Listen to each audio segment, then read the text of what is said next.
الميدان يا مرسي يا رئيسي، وبيحلف انه ما ينهان ما يرضى للسيسي. قالوها في رابعة ما بنخاف لو قتلوا اخواننا، راح نعلي دايما الهتاف سلمية هو شعارنا.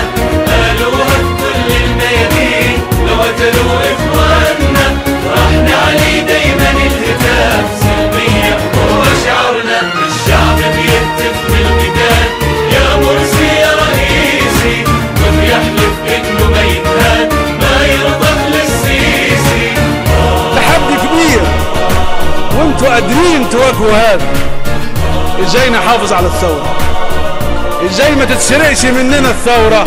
انا قدامكم ثورة 25 يناير وتحقيق اهدافها كاملة والحفاظ على الشرعية، ثمن الحفاظ عليها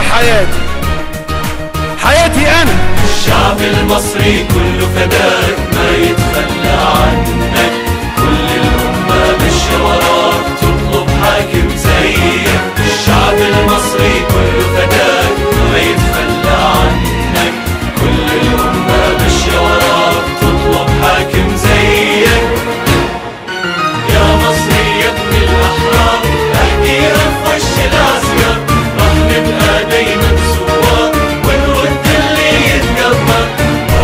انا عايز احافظ على حياتكم كلكم، انا عايز احافظ على الاطفال ولادنا اللي هيجوا يكبروا بعدين. انا عايز احافظ على البنات هيبقوا امهات المستقبل اللي بيعلموا ولادهم ان ابائهم واجدادهم كانوا رجال لا يقبلون الطين. مصر